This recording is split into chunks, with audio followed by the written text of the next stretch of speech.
Halo teman-teman, balik lagi dengan saya di Crypto In. Selamat siang teman-teman semuanya. Semoga hari ini luar biasa buat kalian semuanya. Dan buat teman-teman di rumah yang dalam keadaan kurang enak badan atau dalam keadaan sakit, saya doain cepat sembuh teman-teman ya. Biar kita bisa trading dan trading bareng lagi tentunya. Oke, langsung saja. Jadi sekarang lagi rame ya about atau terkait Bitcoin teman-teman ya. Karena kalau kita lihat hari ini ya, Bitcoin anjlok ya. Akhirnya Bitcoin menjebol 19.000 ya, 19.900. Akhirnya dia turun ke belasan ribu. Nah, banyak sekali investor yang takut ya, banyak sekali buktinya kemarin kita sempat bahas ya bahwa banyak sekali sekitar 70 miliar ya, 70 miliar dolar teman-teman keluar dari pasar kripto. Itu kalau berbicara pasar kripto berarti keluarnya overall teman-teman ya. Bukan cuma Bitcoin, tetapi 80% itu diprediksi Bitcoin teman-teman ya. Dan terjadi lagi 70 miliar dolar. Jadi mereka sudah cabut sekitar eh, hampir berapa ya? Hampir sekitar 300 miliar 300 triliun ya. Sorry, 300 miliar dolar ya. Cabut dari Bitcoin, teman-teman. Nah, apakah akan terjadi sesuai dengan prediksi Peter Schiff, teman-teman ya? Karena kalau kita lihat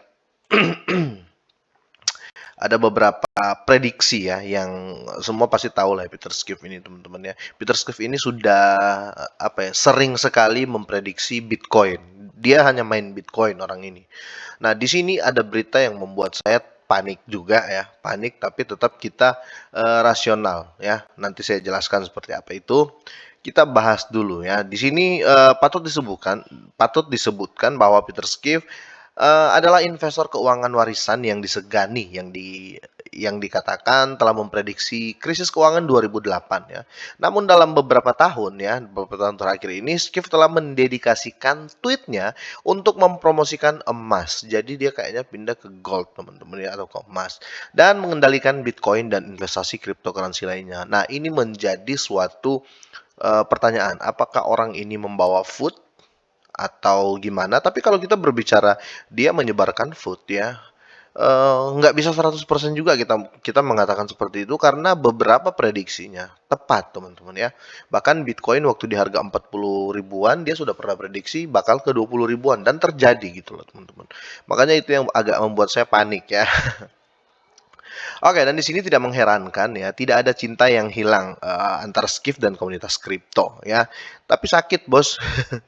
Yang sebagian besar selalu cepat menunjukkan saat prediksi gagal, apalagi kayak kemarin ya.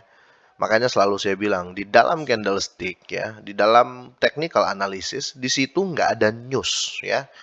Makanya saya kurang terlalu tertarik ya untuk apa ya baca pasar melalui candlestick ya. Ini saya pribadi ya buat kalian yang selalu pakai candlestick ya. Bukan kalian salah, enggak, cuma kita berbeda aja. Oke, akibatnya beberapa orang di komentar telah menyatakan sentimen bahwa pernyataan Skiff tidak akan bertahan lama. Oke, jadi orang ya masih berharap Bitcoin itu akan naik lagi nih, akan naik lagi. Tapi kita lihat nih. Nah, dalam tweetnya terakhir dia mengatakan begini ya. Ini ini kaget-kaget ya. Perlu dicatat ya. Ini menurut Skiff ini perlu dicatat ya. Skiff tahun ini berpendapat bahwa Bitcoin telah mencapai puncaknya pada eh, 69.000 dolar. Oke, oke. Dan kemungkinan tidak akan pernah kembali setinggi ini. Ini menurutnya ya, menurut Skiff ya. Dan menurut dia teman-teman, keuntungan aset tahun lalu didorong oleh hype saja ya. Jadi ini kayak jadi kontroversi nih ya. Makanya banyak yang nyerang juga ya, apalagi investor kripto.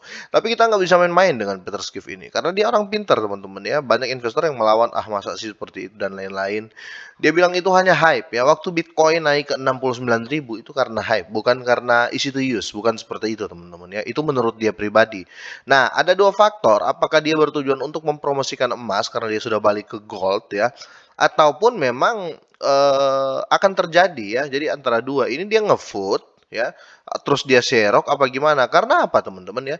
Karena anaknya adalah penggemar Bitcoin teman-teman. Jadi, nah ini Spencer Skiff ini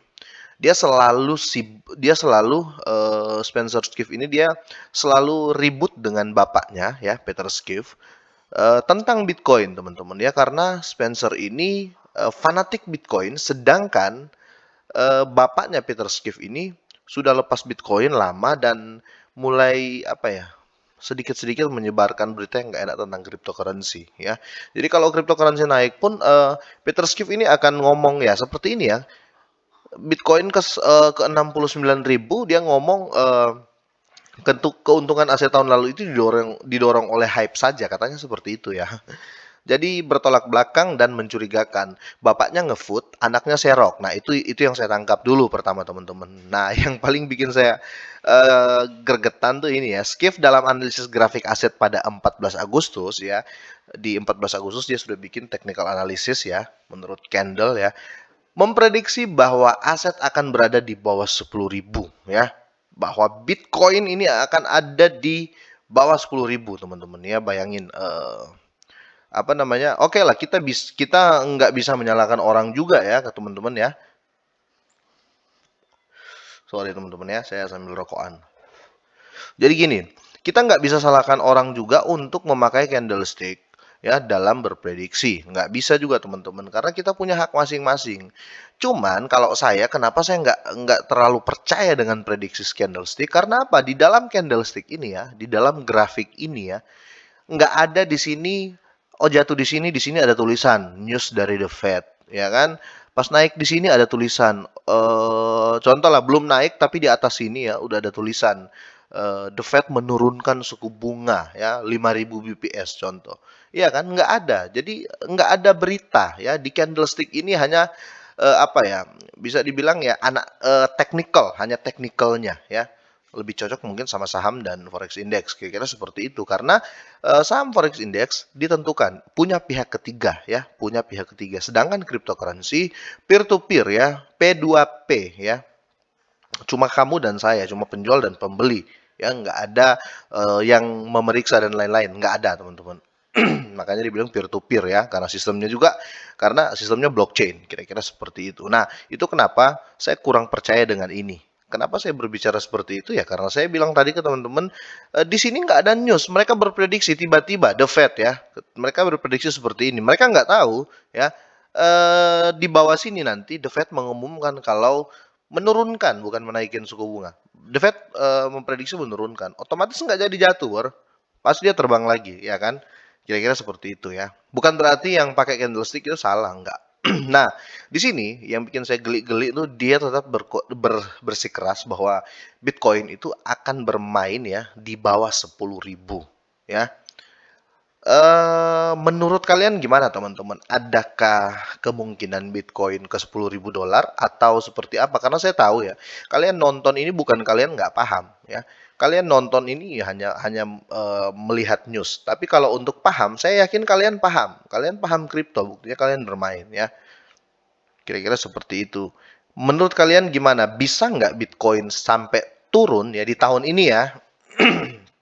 Di sepanjang waktu ya Bitcoin bisa main di bawah 10.000 atau gimana nih ya, karena mengingat adopsi, kalau saya jujur saja saya nggak percaya ya, saya nggak percaya, tapi kalau terjadi ya kayaknya ini momen yang tepat untuk diserok, karena orang tidak akan membiarkan Bitcoin itu basi di bawah harga 10.000 ya, nggak nyampe basi dia, kalau dia turun sampai di bawah 10.000 langsung pam lagi. Kira-kira menurut saya seperti itu. Dan setiap orang berbeda pendapat, kita saling hargai. Pendapat fooder pun saya hargai kok. Kita hargai. Pendapat yang halu pun kita hargai. Kira-kira seperti itu. Tapi overall kalau saya main di bawah 10.000, saya kurang yakin kalau seandainya terjadi saat ini, di waktu dekat. Ini menurut saya pribadi teman-teman ya. Kalian dior lagi ya. Kira-kira seperti itu ya. Tapi menurut saya ini salah satu food ya, food yang secara tidak langsung. Kenapa saya bilang food? Ini food dan trik dan politik. Karena apa? Berbalik arah dengan anaknya. Anaknya Peter Schiff ini, apa namanya, penggila Bitcoin. Bapaknya ini membuat berita jelek. Kalau seandainya prediksinya jelek, terus turun anaknya serok, nah itulah yang dibilang politik teman-teman. Oke, kira-kira sampai di sini teman-teman ya. Semoga ini bermanfaat, jangan lupa di-share, semoga sehat dan sukses selalu buat kalian semuanya, dan selamat siang.